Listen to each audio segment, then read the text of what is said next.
என்ன டெக்னிக்கலாக என்ன நடக்கணும் என்ன பண்ணணும் எல்லாத்தையும் கற்றுக்கிட்டாரு. ஏன்னா காலையில் 4:30 மணிக்கு ஷூட்டிங் ஸ்பாட்டுக்கு எல்லாரையும் கிளப்பி விடுறதுலேருந்து நைட்டு 1 மணிக்கு படுக்கிற வரைக்கும் அவர் தான். இன்னொன்று டெக்னிக்கலாக இப்போ வரைக்கும் சென்சார் எடுக்கிற வரைக்கும் சார் கூட இருந்து பண்ணுறாரு. இன்னொன்று முருகன் சார் வந்து பிரமாதமான நடிகர். அவர் வந்து அவரோட காமெடி சென்ஸ் ரொம்ப நல்லா இருக்கு. அவர் ஆக்சுவலாக நடிக்க ஆரம்பிச்சார்னா பெரிய நடிகர் ஆகிடுவார். உண்மையிலே அந்த பெரிய டேலண்ட் இருக்குது. ரொம்ப கம்மி பேருக்கு தான் அந்த காமெடி சென்ஸ் இருக்கும். அதாவது ரொம்ப சீரியஸான இக்கட்டான நேரத்துலையும் அதை குதர்க்கமாக யோசிக்கிறதுன்னு ஒன்று இருக்குல்ல, இது இப்படி குக்கி போடலாம் இப்படி பேசலாம்னு சொல்லி, அது வந்து அவர்கிட்ட எக்ஸ்ட்ரானரி டேலண்ட் இருக்குது. அதை தவிர படத்தில் என் கூட நடித்த பிளாக் பாண்டி அவரும், அதுக்கப்புறம் ரொம்ப நாள் சிங்கமொழி அண்ணனோட கிட்டத்தட்ட 10 வருஷம் ஆச்சு அண்ணனோட நடிச்சு.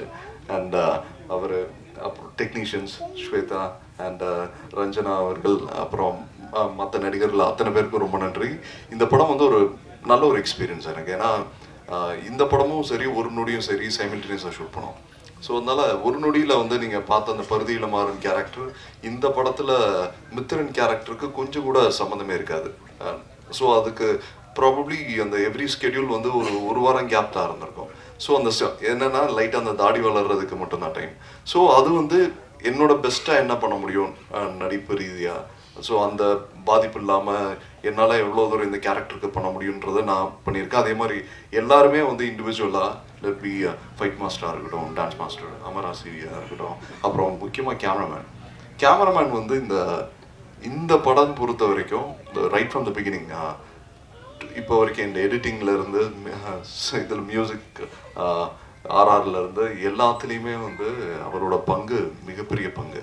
அண்ட் இது சொல்லப்போனால் அவருக்கு பெரிய எதிர்காலம் இருக்குது. ஏன்னா அவரோட டெடிக்கேஷன் லெவல் இருக்குல்ல, அவங்க என்னோட ஃபீல்டு இவ்வளோ தான், இது மேலே பண்ண மாட்டேன்னு இல்லாமல் இந்த டோட்டல் ப்ராஜெக்ட்டுக்கு நான் ஒர்க் பண்ண ப்ராஜெக்ட் அது ரொம்ப நல்லா வரணும்னு சொல்லி உழைச்சது இருக்குல்ல, அதுக்கு ஒரு மிகப்பெரிய எதிர்காலம் இருக்குது சார்.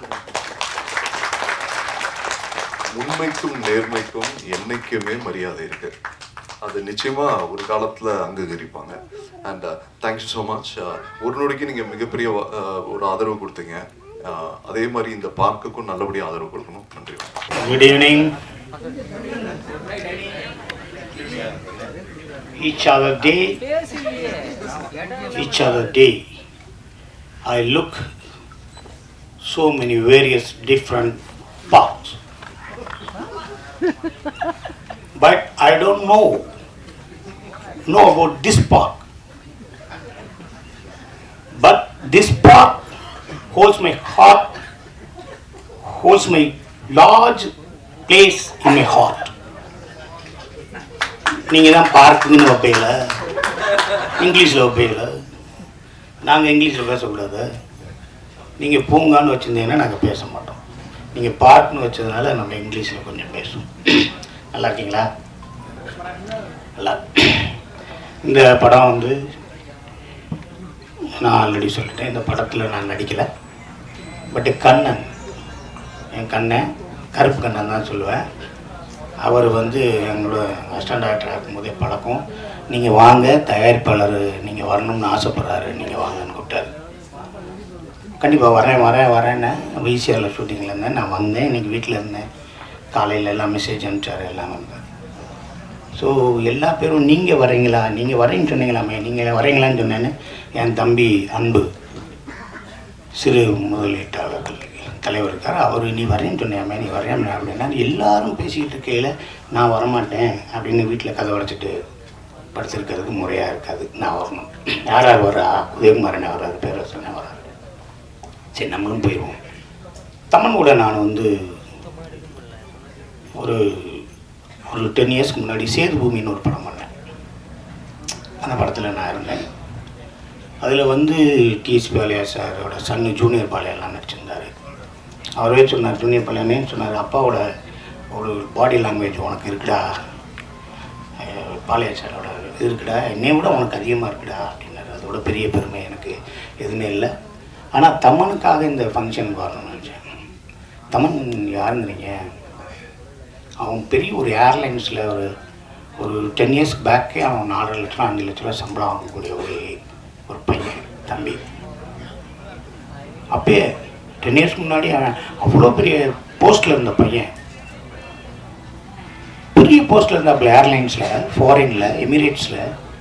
அதெல்லாம் வேணாம்ட்டு இங்கே வந்து உட்காந்து பண்ணிக்கிட்டே இருக்கார். திடீர்னு பார்க்குறேன் ஒரு சீரியலில் லீடாக பண்ணுறாரு. திடீர்னு பார்க்குறேன் என்ன தம்பி எங்கடா இருக்கு அப்படின்னா ஒரு நொடின்னு ஒரு படம் பார்க்குறாரு. அதுக்கப்புறம் பார்க்கேன் பார்க்கில் பறக்க வர்றாரு. உனக்கு இந்த சினிமா கண்டிப்பாக செய்யும்பா, நீ கவலைப்பட. இந்த சினிமா நீ கவலையப்படாதீங்க. 2 எக்ஸ்ட்ரீம்ஸ் இருக்குது. நிறையா படங்கள்லாம் நடிச்சுக்கிட்டே இருந்து 42 வயசுக்கு மேலே சூப்பர் ஸ்டார் ஆனவர் எம்ஜிஆர். ஒரே படத்தில் பராசக்தியில் நடித்து சூப்பர் ஸ்டார் ஆனவர் சிவாஜி சார். 2 எக்ஸ்ட்ரீம் இருக்குது. சினிமா யார் கொடுக்க முடியுங்க? என்னை மாதிரி முடி இல்லாதவனுக்கு கொடுக்கும், நிறைய முடி வச்சு சீவ முடியாதவனுக்கெல்லாம் கொடுக்கும். புரியுங்களா?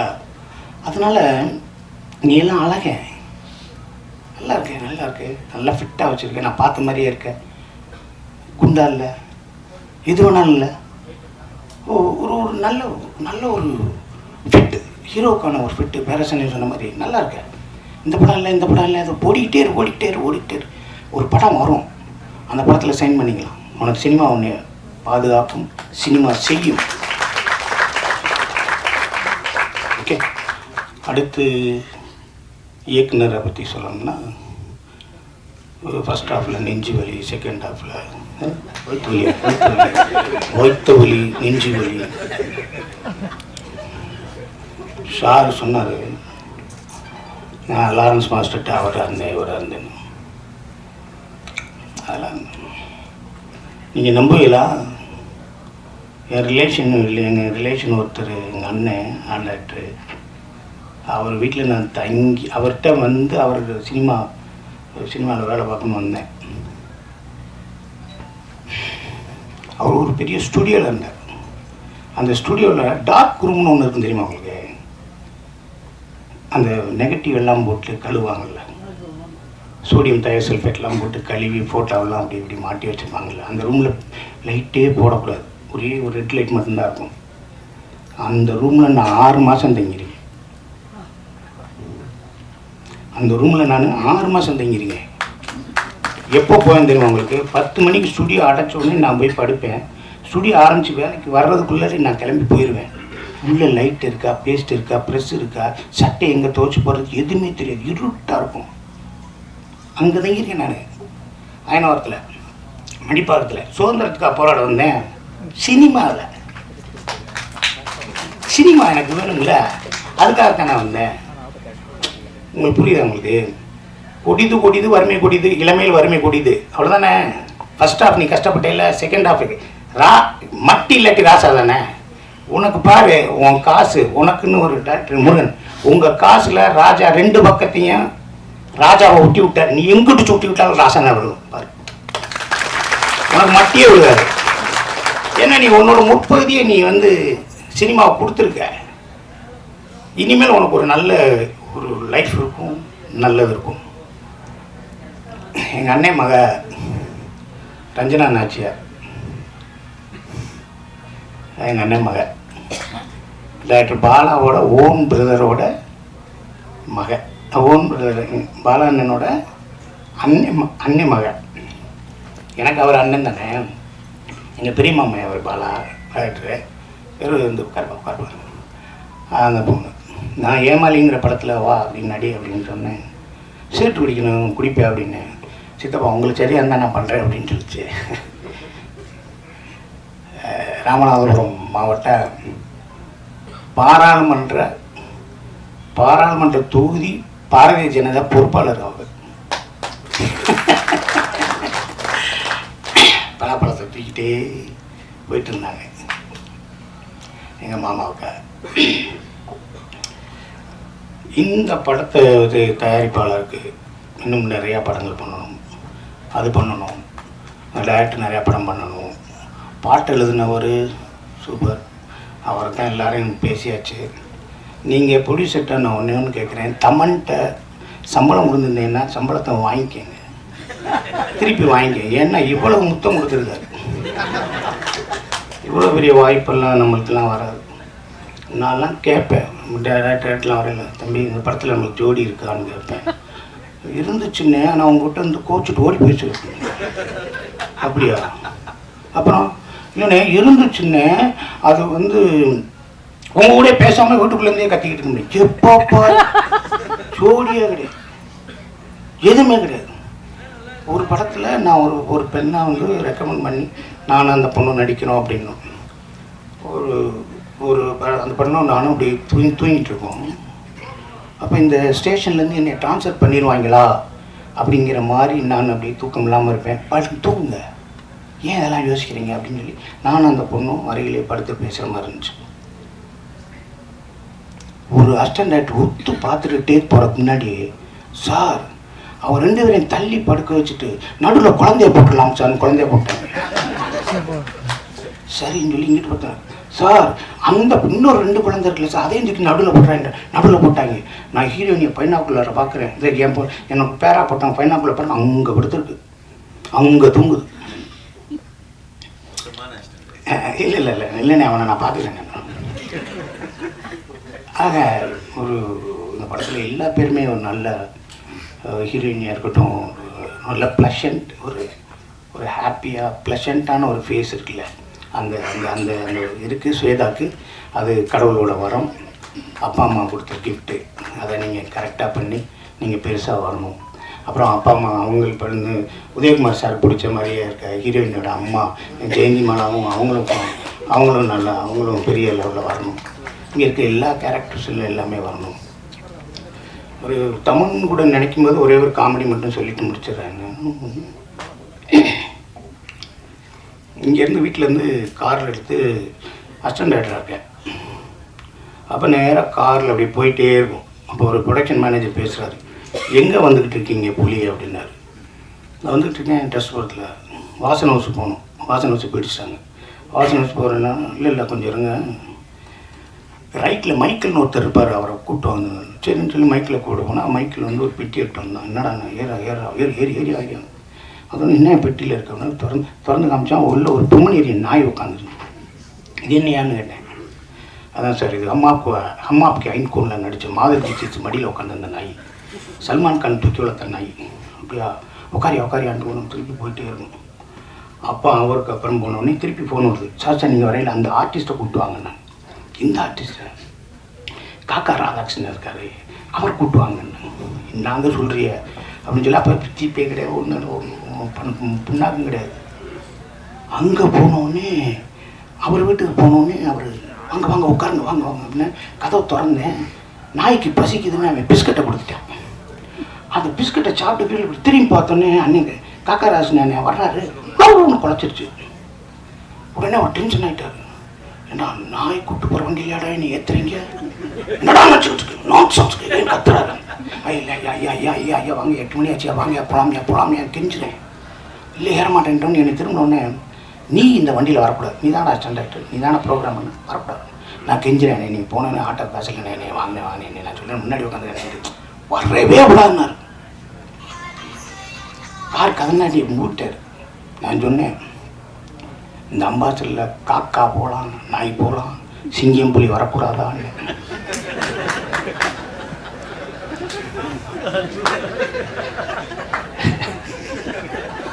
காக்கா போகலாம், நாய் போகலாம், சிங்கம் புலி வரக்கூடாதா? எங்கள் கதவை திறந்துட்டு வந்து என்னை கட்டி பிடிச்சிட்டாருங்க. அந்த எவ்வளோ பெரிய ஆள், கட்டி பிடிச்சிட்டாரு. அவர் மனோகரில் நடிச்சார் பாருங்க, போர்லேயே 2 உதயம் உண்டு, ஒன்று வைக்கப்போர் ஒன்று அக்கப்போர்னாரு பாருங்க. போர்லேயே 2 உதயம் உண்டு, ஒன்று வைக்கப்போர் ஒன்று அக்கப்போர் அப்படின்னாரு பாருங்க. அதெல்லாம் ரெஃபரன்ஸ் எடுத்து தான் நான் மாயாண்டி 96 லூஸாக நடித்தது. அந்த அவ்வளோ பெரிய. அதுக்கப்புறம் பார்த்தா நான் கட்டி பிடிச்சி, நல்லா பேசிட்டடா சிங்கம்லி, வாடா என் மடியில் உட்காந்துக்கடான்னு கூப்பிட்டு போனார். நான் படம் பண்ணும்போது படத்தை பார்த்து என் ஃப்ரெண்ட்லாம் சொல்லுவாங்க, என்னடா நான் சென்சார் பண்ணேன், என்னடா லூஸ் தனமாக பண்ணிட்டேன். நான் லூஸாக ஒரு படத்தில் நடித்தேன் சொன்னாங்க, இல்லைன்னா பெர்ஃபெக்டாக பண்ணிட்டேன்னாங்க.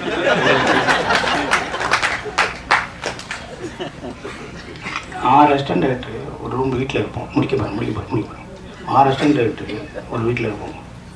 எல்லா பேரும் வேலை, பிவாசு, உதயகுமார் சார் எல்லோரும் அவங்ககிட்ட வேலை பார்க்குறாங்க. நான் எல்லா பேர் கார் வந்தோன்னே மாப்பிள்ளை ஓங்கார் வந்துச்சு, நீ படம் எல்லாத்தையும் ஏற்றி விட்டு கதை உடைப்பேன். அப்போ எல்லாருமே வண்டியில் போகும்போது எனக்கு நான் எனக்கு ஒரு மென்டல், நான் இவர்கிட்ட தான் வேலை பார்க்கணும், நான் இல்லாட்டி வேலை பார்க்க மாட்டேன். நான் அப்போ போகையில் எல்லா பேரும் போயிட்டு வராங்கன்னா எல்லா அசிஸ்டன்ட் போகிறேன், ஃப்ரெண்ட் அசிஸ்டன்ட் ஆகிட்டு இப்போ இருக்கேன், 2 ஒரு 3 ஒரு சம்பளம் வாங்குறேன், பெரிய டேரக்டர் இருக்கேன். அவன் போகையில் எல்லாம் 10 ரூபா இருப்பேன், ஒரு சாயந்தரம் வந்து அந்த 10 ரூபா, ஏன்னா 10 ரூபா சரான்னு 10 ரூபா மொத்தம் 50 ரூபா 60 ரூபா வரும். அதை காப்பி குடிச்சிட்டு மதியானம் சோறாக்கி வச்சுட்டு புண்ணிமலை சோறாக்கி தயிர் சோறு வச்சுட்டு அப்படி இப்படி அங்கே 50 ரூபா 60 ரூபா அதுக்கு சாயந்தரம் வந்துடுவாங்க. அப்புறமேலே ஏதாவது சாப்பாடு வாங்கி கொடுப்பாங்க. அப்போ சொல்லுவாங்க, தினமும் வேலைக்கு போகிறவன்னா அறிவாளி கிடையாது, ஷூட்டிங்கு வேலைக்கு போகிறவனா அறிவாளி கிடையாது, வேலையே இல்லாமல் வீட்டில் உட்காந்துருக்கேன் முட்டாள் கிடையாதுடா, தைரியமாக இருந்துமாய். அதைத்தான் இங்கே இருக்கிற சினிமாவில் இருக்க அத்தனை பேர்த்துன்னு சொல்கிறேன். என் சொந்தங்களே, உயிர்களே, உங்களுக்கு வாய்ப்பு இல்லைன்னா நீங்கள் முட்டாள் கிடையாது. உங்களுக்கு வாய்ப்பு வரப்போகுது, அதுக்காக ரெடியாக நான் ஃப்ரெஞ்சு கிஸ்ன்னு ஒரு படம் பார்க்குறேன், நிறைய தடவை பார்த்துருக்கேன். ஐ லவ் த ஃப்ரெஞ்சு கிஸ்ன்னு ஒரு இங்கிலீஷ் ஃபிலிம் பார்த்துருக்கேன். அதை ஒருத்தன் போய் ஒரு மண் இருக்குல்ல, கீழே கிடக்கிற மண், அந்த மண்ணை எடுத்து அப்படியே பார்ப்பான். அவனோட சொந்த விளை நிலம், விவசாயம் பண்ணலை, அந்த மண்ணை எடுத்து சொல்லுவான், இப்பயே நல்லா ரெஸ்ட் எடுத்துக்கங்க, அடுத்த வருஷம் நான் விவசாயம் பண்ண ஆரம்பிச்சிடுவேன், வேலை பார்க்க ரெடியாக இருங்கன்னு மண்ணுக்கிட்ட பேசுவாங்க. அதனால இன்னைக்கு சொல்கிறேன், இந்த கதாநாயகியாக இருக்கட்டும், கதாநாயகனாக இருக்கட்டும், இங்கே இருக்க கேமராமேனாக இருக்கட்டும், இங்கே இருக்க எடிட்டராக இருக்கட்டும், இங்கே இருக்க சின்ன சின்ன வேலையை பண்ண அசிஸ்டன்ட் டைரக்டராக இருக்கட்டும், எல்லாரும் போய்கிட்டே இரு. திருடாத, பொய் சொல்லாத, ஏமாத்தாத, துரோகம் பண்ணாத. உனக்கு வரும்டா வாழ்க்கை, உனக்கு ஒரு நாள் வரும். இந்த சினிமாவில் கெட்டது ஊரம் பக்கத்தில் இருக்கும், எதை எடுக்கணுமோ அதை நீ எடுத்துக்க. Which one is best, choosing voice. எல்லாத்தையும் நீ எது வேணுமோ அதை எடுத்துக்க. கெட்டதான் இங்கே பக்கத்தில் இருக்கும், நல்லது தூரமாக இருக்கும், போய்கிட்டே இருக்கணும். சினிமா கறப்பதல்ல, கற்பனை சுரப்பது. அதுக்கு எந்த வயசும் டிஃப்ரென்ஸே கிடையாது. நீங்கள் எல்லாரும் இந்த படத்தில் வேலை பார்த்த எல்லாரும் பார்ட் ப்ரொடியூசராக இருக்கட்டும், எல்லாருமே பெரிய லெவலில் ஜெயிச்சு உங்களை ஷவர், இந்த வெளியில் வந்து ட்ரிஸ்லிங், அந்த வாட்டர், அந்த ஷவர் உங்களை வாழ்த்த ரெடியாக இருக்குது. என்ஜாய் பண்ணுங்கள், ஹாப்பியாக இருங்க, ப்ளஷண்ட்டாக இருங்க. நன்றி. இந்த பாட்டுக்கு முன்னாடி நம்ம ஒரு விஷயம் அவங்க நடக்கணும். டப்பிங் போவோம். டப்பிங் போகையில் ஒரு இடத்துல ஒரு ஷார்ட் ஒன்று பேசுவோம். என்னடா படம் அண்ணே கொஞ்சம் லவுட்ரா, அண்ணே கொஞ்சம் இல்லைண்ணே கொஞ்சம் பேச, அண்ணே கொஞ்சம் அண்ணே அஸ்கியா அப்படின்னு சொல்லுவாங்க. சொன்ன உடனே அதை போஸ்ட் பண்ணுவாங்க, சிங் பண்ணுவாங்க. அப்போ ஒரு 4 மினிட் இல்லை 2 மினிட்ஸ் இல்லாட்டி 1 மினிட் நம்மளுக்கு ரிலாக்ஸ் இருக்கும். அடிண்ணே நெக்ஸ்ட்ண்ணே அப்படி போகலான்னு சொல்லுவாங்க அந்த டப்பிங் பேசையில். அப்போ அந்த கேப்பில் நான் என்ன சொல்லுவேன்னா பாட்டு பாடுவேன்.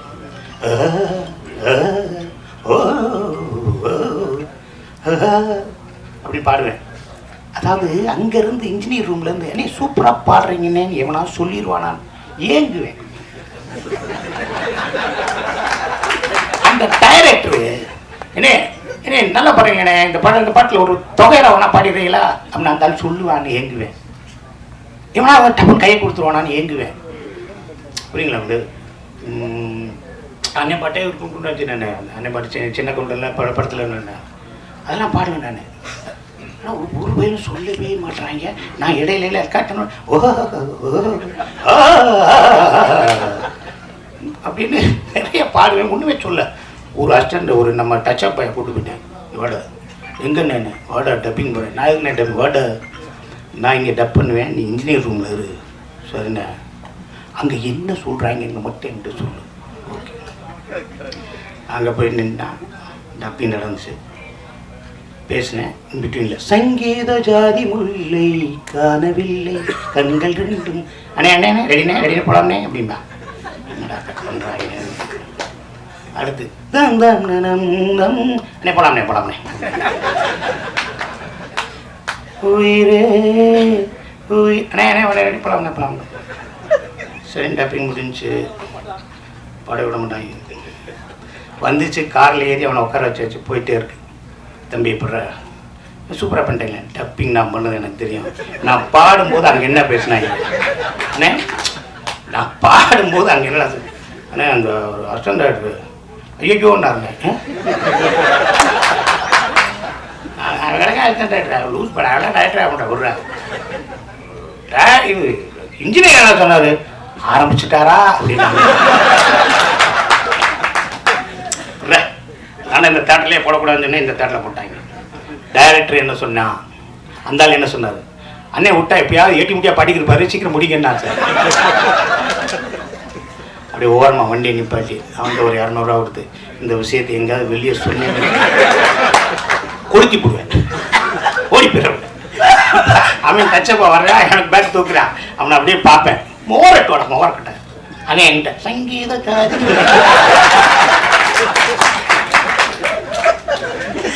அப்புறம் அவனுக்கு நான் வேலை தரல, அவன் ரிங் டோனை வச்சிருக்கான், எங்கடா இருக்க சங்கீத காதி.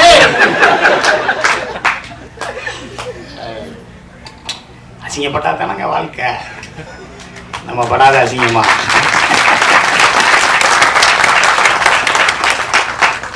நீ என்ன அசிங்கப்படுத்துறது, நம்ம நிறைய அசிங்கப்பட்டாச்சு அப்படிதான் சொல்லணும்.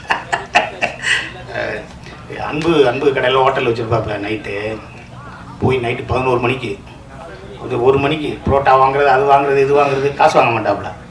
வாங்க நீங்கள் டயட் பண்ணுங்கள், நீங்கள் பண்ணுங்கள், டயட் பண்ணுங்கள், எனக்கு அதே சந்தோஷம். நீங்கள் நாளைக்கு வந்து சாப்பிடுங்க, அது 3 பேரை கூப்பிடுவாங்க, அவரையும் சாப்பிடுங்கன்னு சொல்லி எனக்காகவே உட்காந்துருப்பேன். உன்னோட நல்ல எண்ணம் உன்னை வாழ வைக்கணும். சரி